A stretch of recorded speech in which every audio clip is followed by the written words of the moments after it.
If you missed President Xi Jinping's keynote speech at the Beijing summit of the China-Africa Cooperation Forum, then don't worry, we've done your homework for you. And hopefully by the end of this show, you'll be an expert. Well done. So the questions will get progressively harder. Are you ready? Absolutely. Yes. Fingers at the ready. Question 1.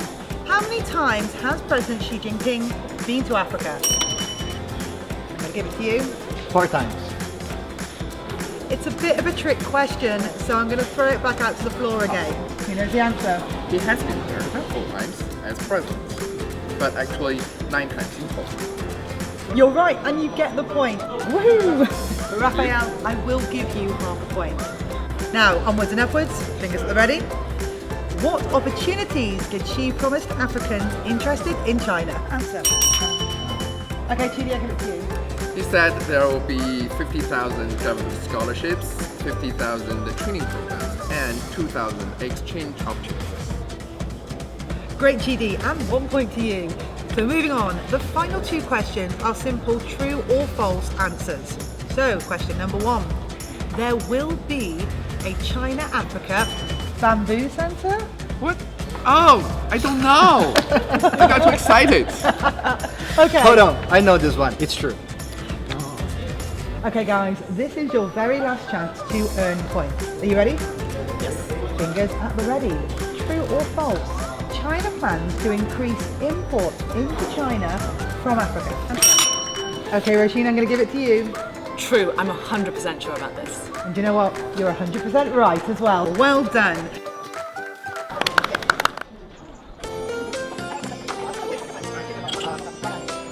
So let's get down to some real business. To start with, Xi put forward 8 new initiatives that would forge closer China-Africa community with a shared future. And Raphael, I'm going to give the floor to you first. Well, number 1, industrial promotion. And this is a huge field. But off the top of my head, you can expect a brand new economic and trade expo, 50 agricultural assistance programs, and the China-Africa Development Fund. From agriculture to China's other area of expertise, Xi also promised an infrastructure initiative that would have a focus on energy, transport, information, telecommunications and cross-border water resources. And this would make better use of financing from the AIIB, the New Development Bank and the Silk Road Fund. And trade facilitation with offers relating to the upcoming China International Import Expo, more cooperation on market and customer regulations, and free trade negotiations, which will all help to increase China's import from Africa. Actually, that's something I'd like to point out because it's not just about development for development's sake.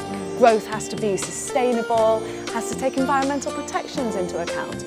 And this is why Xi announced a Green Development Initiative, featuring everything from a Green Envoys programme to a bamboo centre. So the future is a thread that runs through all of these initiatives today.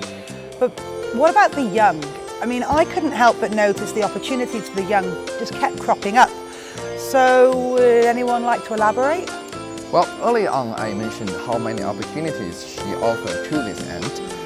They are all designed to support economic and social development planning across Africa. And capacity building is, of course, for the next generation. In building about what you're saying about preparing for the future, he also announced healthcare initiative promising to cooperate on preventing and control of infection diseases like HIV, AIDS and malaria, as well as train more specialists and send more medical teams to Africa. Actually, I have a segue here from exchange of medical knowledge to the exchange of culture, the initiative for people-to-people exchanges. It's all about bringing African and Chinese people together, from sports events to arts festivals. Which actually brings us to the final initiative. And Chidi, can you elaborate? Peace and security for sure. Besides China's involvement in UN peacekeeping missions, Xi pledged continued funding for security and proposed the establishment of a China-Africa Peace and Security Forum. So it's all about win-win cooperation, right? But this would not be possible without mutual respect. Exactly, China respects Africa's agency, and the President just outlined the 5 no's. No interference in African countries' development path or internal affairs, no imposition of China's will, no attachment of political strings to aid, and no seeking of selfish political gains in investment and financing cooperation. Kudos, Roisin, that was excellent, well done. And look guys, the night is young, so how about some closing thoughts? What surprised me the most, to be honest, is that he spoke mostly with African leaders, right? But the proposals affect more than just these 2 places. To pick up on that, Xi's answer, or China's answer, to the pressing issues of our times, peace and development, is to further contribute to mankind, to promote the Belt and Road Initiative, to actively involve in global governance, and to remain committed to opening up.